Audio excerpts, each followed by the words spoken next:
Bienvenue dans Smart Bourse, votre double dose quotidienne de marché en direct sur Bismart, chaque jour à la mi-journée, 12h30, 13h, et en fin d'après-midi, la grande édition pendant 1 heure à partir de 17h. Au sommaire de cette édition de la mi-journée, les marchés qui reprennent pied après une séance historique hier, une séance pour l'histoire, notamment à Wall Street, avec une remontada historique qu'on va classer dans les livres d'histoire, puisque seulement 3 fois dans son histoire, le S&P 500 a perdu 4% en séance avant de terminer positif. C'était le cas hier, moins 3,98% au plus bas pour le S&P 500 qui a terminé en hausse de 0,25%. Les 2 autres fois précédentes sont à rechercher en octobre 2008 où on avait eu 2 séances avec des ampleurs délirante, il faut le dire, sur le S&P 500. On parle de moins 4, plus 4 à cette époque-là. Et puis sur les volumes traités également. On a là des volumes historiques, que ce soit sur le S&P 500 avec plus de 100 milliards de dollars échangés hier, ou encore sur le Nasdaq également, qui a connu des volumes monstrueux de plus de 65 milliards de dollars. On va revenir évidemment très largement sur cette séance et les enseignements de cette séance, alors que la Réserve fédérale américaine débute aujourd'hui son premier meeting de l'année pour 2 jours. La communication est attendue demain soir avec une conférence de presse de Jérôme Powell qui sera évidemment particulièrement suivie. La question dans cette ambiance de marché chaotique étant de savoir quel est justement le niveau de sensibilité de la Réserve fédérale américaine à ces mouvements de marché. Nous en parlerons avec les équipes de stratégistes de CPR Asset Management dans un instant. Et puis quel cap se fixer quand on est investisseur de moyen long terme pour le compte de ses clients? Comment établir une stratégie d'investissement dans ces périodes de marché très volatiles? La volatilité du marché américain a doublé en un mois avec un VIX qui reste supérieur à 30 encore aujourd'hui. Nous en parlerons avec le directeur de la gestion de Bordier et compagnie à Paris qui sera à mes côtés en plateau pendant cette demi-heure.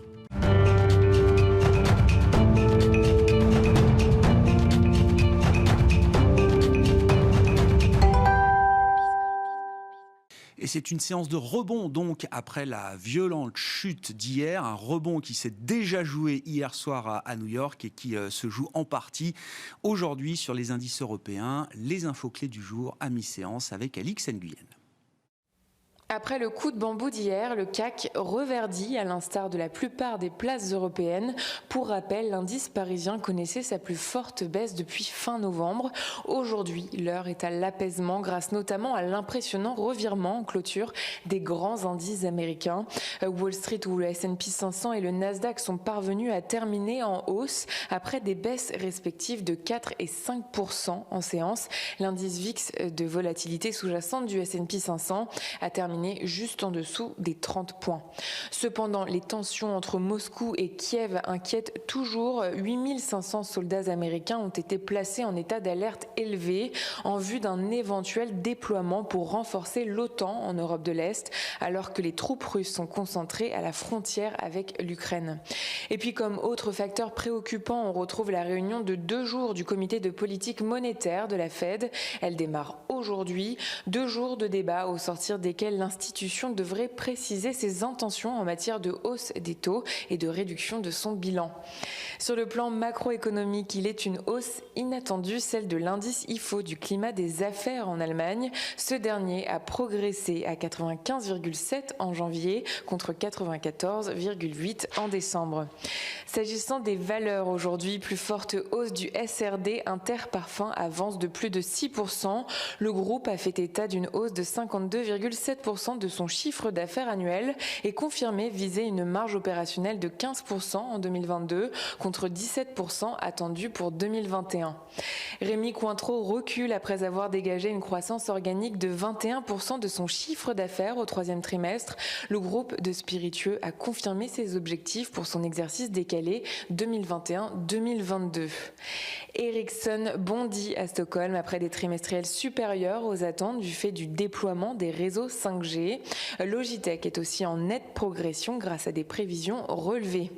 Et puis Crédit Suisse recule après avoir averti que son bénéfice du 4e trimestre inclurait de lourdes provisions liées à des litiges. Tendance, mon ami, chaque jour à 12h30 et 17h avec Alix Nguyen dans Smart Bourse sur Bismart.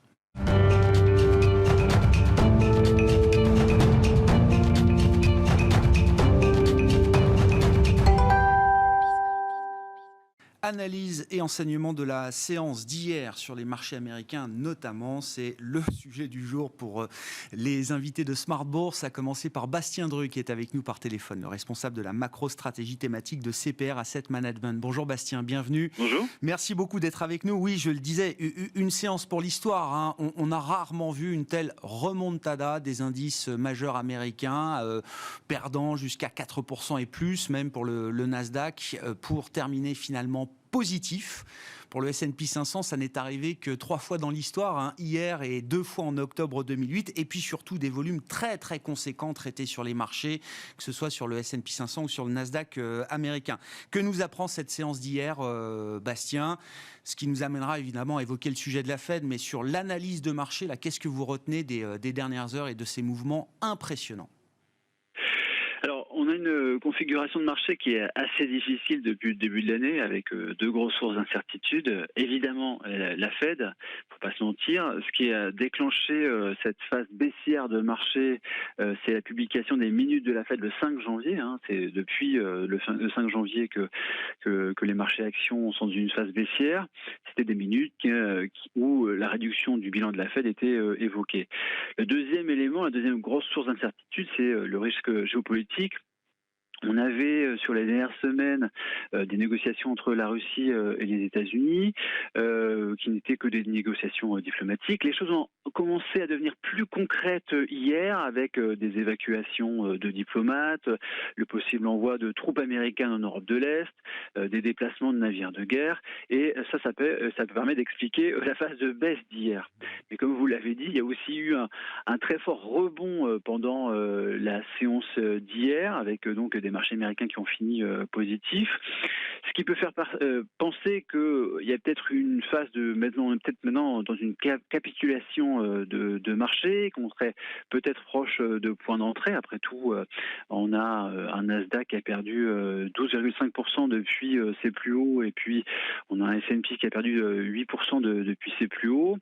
Ceci dit, il faut peut-être quand même mieux attendre les conclusions du FOMC de mercredi soir pour avoir une idée un peu plus précise, parce que on voit bien que les marchés restent très volatiles quand on regarde les futurs sur le Nasdaq, et ils indiquent pour l'instant une baisse aujourd'hui, une baisse de plus de 1% aujourd'hui.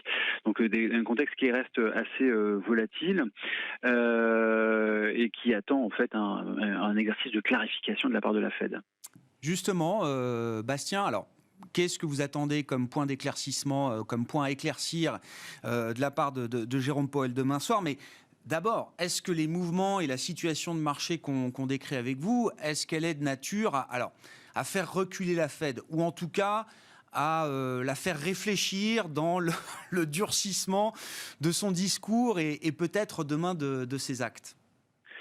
Alors, je pense que pas du tout, parce que on avait donc là, c'est la théorie du Fed put, hein, donc la théorie selon laquelle la Fed assouplirait sa politique ou renoncerait à durcir sa politique parce que les marchés actions ont baissé. Et je pense que ça s'applique pas du tout aujourd'hui, notamment parce que en novembre, il y avait eu la publication du rapport de stabilité financière de la Fed, dans laquelle la Fed disait que la valorisation des marchés était excessive. Et si on compare les niveaux d'aujourd'hui par rapport au niveau de fin octobre, disons, on a des marchés actions qui sont seulement 4% en dessous. Donc, je pense que presque paradoxalement, cette baisse des marchés actions, pour l'instant, elle peut être vue positivement par la Fed, qui, je le rappelle, donc, en novembre, considérait que les valorisations étaient excessives.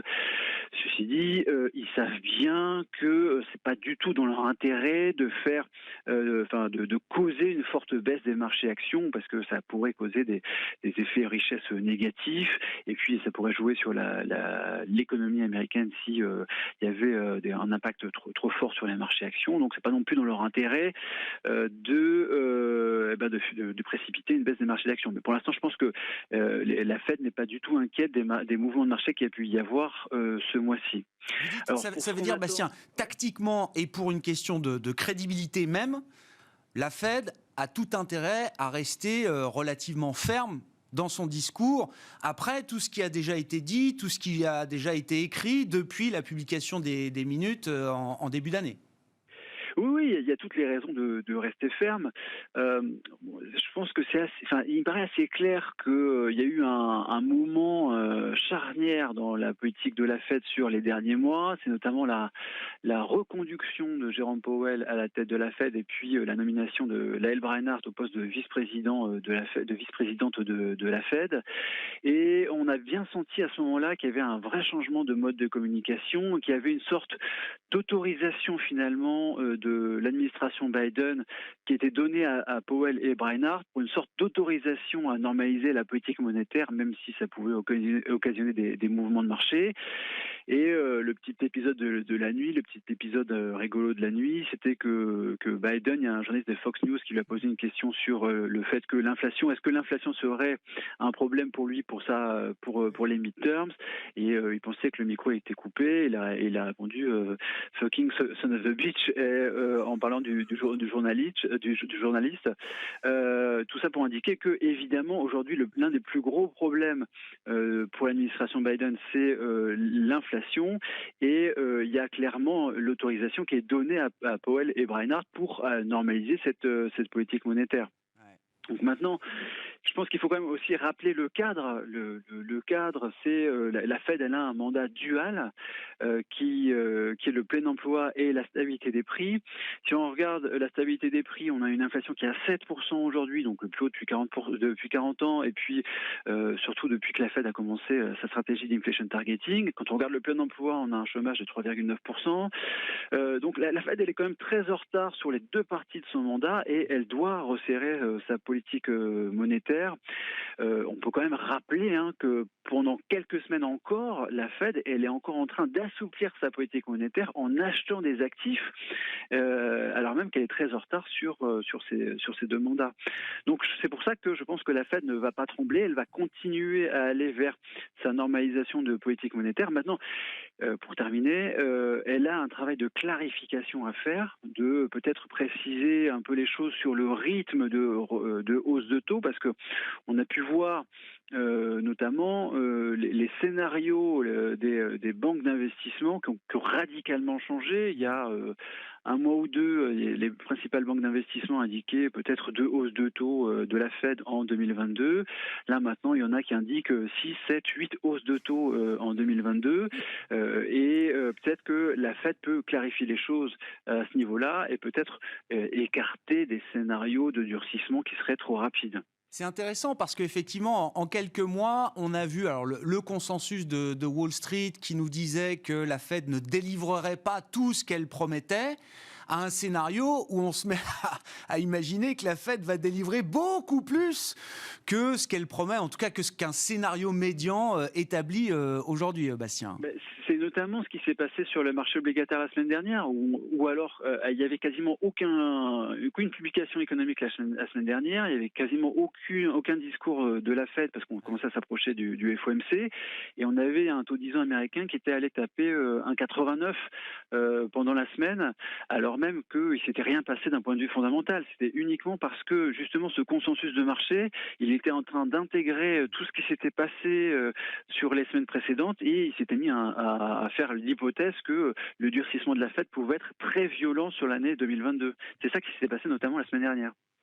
Bon, et donc partant de là, vous dites, Jérôme Powell doit ratifier un scénario médian qui ne serait pas un scénario excessif, trop excessif pour les marchés.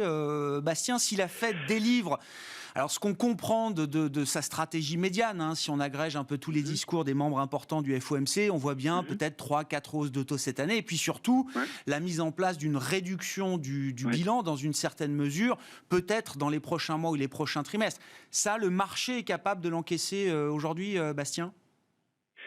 Oui, si on part sur un scénario de 3-4 hausses de taux sur l'année 2022 et puis d'un enclenchement de la réduction du bilan, oui, le marché peut tout à fait intégrer ce changement de cette inflexion de politique monétaire.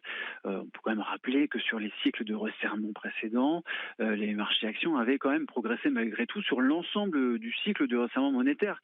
Ce qui se passe, c'est que quand il y a des annonces de durcissement, évidemment, le marché réagit négativement, mais c'est comme s'il y en avait des impacts de court terme, des impacts négatifs qui étaient de court terme.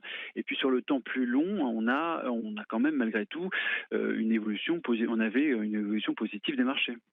Très intéressant. Merci beaucoup pour cette mise en perspective, Bastien. Bastien Dreux qui était avec nous par téléphone, responsable de la macro-stratégie thématique de CPR Asset Management.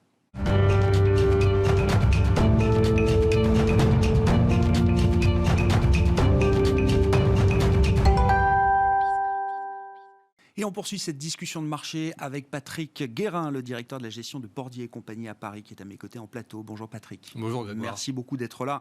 Même question effectivement après la séance historique hier aux États-Unis. Quelle analyse vous faites de cette séquence de marché ?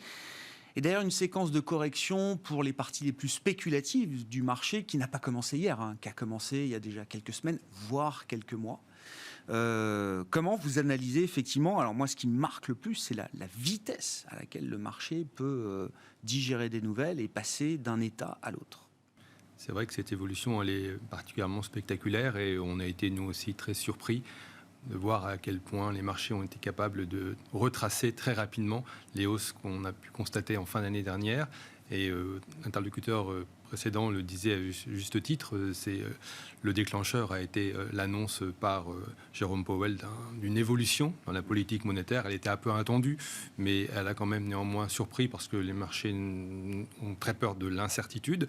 Et le rythme des hausses de taux qui interviendront cette année, le séquencement et par ailleurs l'annonce un peu surprise aussi de la baisse de la taille du bilan de la Fed sont autant d'éléments qui ont incontestablement perturbé la lecture du marché.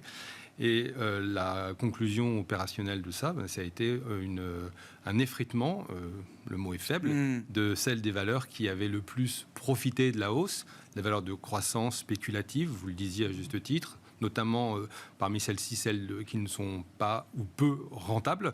Donc les investisseurs ont effectivement pris leur profit très vite et cette caractéristique exerce un effet en fait d'enclenchement qui sur le plan psychologique la baisse entraîne la baisse si vous voulez et au moment où je parle c'est difficile de dire si ça va s'arrêter. Ouais. Parce que des séances comme ça, des mouvements d'une violence telle, d'une vitesse telle, forcément, on risque quelques répliques. En tout cas, ça va forcément marquer certains opérateurs de marché, certains investisseurs. Il y a sans doute des pertes chez certains acteurs qu'on n'a peut-être pas encore vus. Enfin, ça fait aucun doute. Oui. Non, mais ça veut dire qu'on est dans une phase où la prudence est plus que jamais justifiée encore, Patrick. Oui, c'est vrai. La prudence et surtout, ce qui est particulièrement justifié, à mon sens, c'est de garder le cap. C'est-à-dire qu'il faut impérativement rester campé sur celle des convictions que nous avons, en tout cas chez Bordier et compagnie, très fortement, d'être investi et de rester investi sur les valeurs qui présentent, une fois de plus, de la visibilité, de la croissance, à la fois du chiffre d'affaires, mais aussi des profits extrêmement importants. Et donc de ne pas dévier de cette ligne-là. Alors, ça ne veut pas dire qu'il faut seulement garder dans nos portefeuilles des valeurs défensives. Il y a des valeurs qui présentent un profil cyclique, mais de croissance, qui méritent largement d'être conservées, et d'accepter ces grosses périodes de volatilité que nous connaissons, notamment dans le secteur du luxe, qui a vu, et en effet, des baisses de l'ordre de 10 à 15% sur des très belles valeurs offrant cette visibilité dont je parlais. Pour autant, je crois que c'est pas l'heure de s'en défaire. Ouais. C'était ça ma question, effectivement. Quel bilan vous faites alors pour ces valeurs patrimoniales ? Parce qu'effectivement, les parties très spéculatives de marché, vous l'avez dit, les entreprises non profitables, il y avait eu le phénomène des meme stocks aussi avec GameStop, il y avait le phénomène des SPAC. Tous ces segments-là ont corrigé très fortement. Et là, on parle de baisse de 40-50%, à l'instar de ce qu'on a vu sur le compartiment des cryptos, sur le Bitcoin, par exemple. Et c'est vrai que ces derniers jours, on a eu le sentiment qu'on rentrait dans une phase où on commençait à attaquer également ces valeurs patrimoniales. Vous avez cité le luxe, mais On peut regarder ce qui s'est passé aussi autour des GAFAM. Oui. Ce n'est pas des baisses de 40%, bien sûr, mais... heureusement. Mais c'est quand même déjà des baisses de 10, 15, 20% ce sont peut-être pour certaines d'entre elles. Ce sont de vraies corrections. Ouais. Et pour certaines d'entre elles, c'est assez justifié. Hein. Par exemple, à Amazon, c'est une valeur qui a pleinement profité de l'effet télétravail ou stay at home, pour le dire autrement, et qui, aujourd'hui, est attaquée puisque ses profits ne sont pas au rendez-vous. Et par ailleurs, c'est une valeur qui va probablement, plus que d'autres, subir l'impact de la hausse des salaires. Et donc, ça va impacter également la dernière ligne du compte de résultat. Donc, ce type de société, il faut le regarder avec attention et peut-être ne pas hésiter à rester à l'écart pour le moment. Ouais. Ce qui m'a frappé aussi, alors c'est dans les valeurs emblématiques, Netflix, je ne sais pas si c'est une valeur bordier, mais en tout cas, ce qui est... Non trop spéculatif. Oui. Ouais. Et c'est ça qui m'intéresse, c'est que Netflix, quand même grand gagnant de la pandémie, publie ses résultats vendredi dernier, chute sévère de 24% pour le titre Netflix, qui évidemment s'en est pas remis, y compris avec la séance d'hier. Moi, ce qui me frappe, c'est que même avec cette baisse de 20% et plus, on constate que la baisse de Netflix a commencé avant et que surtout le cours de bourse de Netflix est revenu sur les niveaux d'avant la pandémie. Oui. C'est-à-dire que pour un business qui a quand même accéléré énormément pendant la pandémie, qui a engrangé un surplus d'abonnés qui leur a mis peut-être 2-3 ans à gagner en temps normal, le marché dit aujourd'hui, d'une certaine manière, le boom pandémique, c'est fini. On remet le prix de Netflix au niveau de ce qu'il était avant le déclenchement de la pandémie. C'est un excellent exemple. Un excellent exemple, parce que ça veut dire qu'en fait, les investisseurs reviennent aux réalités et se disent que probablement la valorisation était excessive et que rien n'est jamais acquis et que la rentabilité n'était pas au rendez-vous. Donc la sanction du marché, en effet, est extrêmement sévère, mais elle n'est pas tout à fait injustifiée. Ouais, je comprends. Ouais. Et donc, à contrario de ça, il y a des valeurs à surveiller aujourd'hui dans le secteur du luxe ou de la qualité au sens large. C'est-à-dire qu'à travers cette année 2022, il y aura pour des investisseurs de long terme comme vous, pour le compte de vos clients, sans doute des points d'entrée à saisir sur ces dossiers. On verra comment évolue la psychologie de marché, etc. Bien mais sûr. C'est devant nous, c'est comme ça qu'il faut réfléchir. On va regarder quel va être l'atterrissage des résultats du 2021, pardon, dans celle des valeurs que vous venez de citer, puisque les publications vont intervenir dans les prochaines semaines. Ça sera très intéressant de voir comment les entreprises sont capables de résister, je le disais à l'instant, à la fois à la hausse des salaires, à la hausse du prix des matières premières, et comment elles vont communiquer sur leurs perspectives 2022, mais sans vouloir être imprudemment optimiste, il me semble qu'on aura de bonnes surprises sur leur publication. Et donc, ce sont des bons points d'entrée, sûrement, pour renforcer nos positions sur ces valeurs, notamment dans le secteur des cycliques industriels, où on est présent et on trouve qu'il y a de la qualité et d'intérêt à rester investi. Ouais. Oui, ça veut dire que l'inquiétude majeure, ce n'est pas une inquiétude sur la croissance. Absolument pas, vous avez raison. Le cycle n'est pas remis en cause par ce qui se passe aujourd'hui sur les marchés et même par l'idée d'un resserrement de politique monétaire aux États-Unis. On n'est pas du tout dans une situation de récession. Il faut évidemment bien ça présent à l'esprit. On pourrait, si on voulait absolument qualifier, on dirait qu'on est plutôt dans une situation de normalisation par rapport à une année 2021 qui a été en fait assez excessive en termes de performance. C'était très élevé. On achetait pratiquement tout. On pouvait tout acheter parce qu'il y avait beaucoup de liquidités. Donc les mauvais comme les bons trouvaient leur place au soleil, si j'ose dire. 2022, retour à la rationalité, retour à une approche beaucoup plus exigeante en termes de qualité et de visibilité. Donc, je le disais, pas de récession. Ça veut dire que la croissance est toujours au rendez-vous. Elle va être évidemment moins forte qu'en 2021 parce qu'il y a un effet de base. 2021, c'était exceptionnel, mais exceptionnel par rapport à 2020 qui était sinistré. Donc 2022, une croissance élevée, mais moins spectaculaire qu'en 2021. Ça veut dire qu'il y a quand même encore des éléments qui sont de nature à inciter les investisseurs à être présents sur les marchés d'actions. Donc, ne pas baisser la garde, si j'ose dire, cette année, 2022. le risque d'erreur de politique monétaire. Alors l'intervenant précédent, Bastien Druch, CCPR, nous dit ce qui s'est passé sur les marchés jusqu'à présent n'est pas de nature à faire reculer la Fed. Est-ce que c'est une bonne nouvelle ? Enfin, d'une certaine manière, est-ce qu'une Fed qui collerait à son plan de normalisation, est-ce que ça doit être perçu comme une bonne nouvelle pour l'investisseur de long terme ? Est-ce que c'est un risque de marché important que la Fed est peut-être prête à prendre aujourd'hui ? Et quand je dis la Fed, c'est aussi Joe Biden. Hein. La petite phrase sur l'inflation montre bien que c'est ça préoccupation principale dans la perspective des élections de mi-mandat. Peut-être que Joe Biden est moins sensible au marché que ne l'était son prédécesseur Donald Trump. L'avenir le dira, mais ce qui est certain, c'est qu'un positionnement peut-être un peu trop axé sur l'objectif de lutter contre l'inflation de la Fed, pour moi, serait probablement une erreur de politique monétaire. Parce que ce qui est très important, c'est, au moins dans l'esprit des investisseurs, ne pas donner le sentiment de casser la croissance. Or, des hausses de taux successives et répétées, sans un discours accommodant, ça peut être quand même un petit peu compliqué pour les marchés.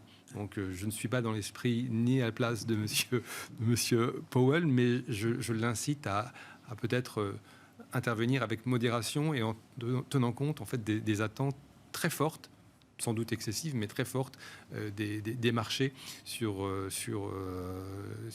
son mode de communication dans les prochains jours. Ouais. Affaire à suivre. On verra quelle visibilité il peut apporter au marché, donc à travers la conférence de presse qui se tiendra demain soir. Encore une fois, beaucoup de choses ont été écrites et dites ces derniers jours sur le resserrement de politique monétaire aux États-Unis. Voilà, on parle maintenant de hausse de taux de 50 points de base. Il faut monter les taux, tous les meetings. J'ai l'impression qu'on est passé vraiment d'un excès à l'autre en la matière. Mais en vérité, personne ne sait. Non. Peut-être pas même Jérôme Powell. Je ne sais pas. Donc on verra effectivement comment ce discours est clarifié et si Jérôme Powell réussit à remettre un petit peu de stabilité dans cette ambiance de marché chaotique et électrique, des marchés qui reprennent pied aujourd'hui à mi-séance en Europe, après les mouvements violents, impressionnants et rapides d'hier. Voilà pour cette analyse de la séance du jour et de la séance d'hier sur les marchés, avec nos invités en plateau et notamment Patrick Guérin, le directeur de la gestion de Bordier et compagnie à Paris, qui était avec nous dans cette édition de Smart Bourse de la mi-journée. On se retrouve bien sûr à 17h en direct sur Bismart.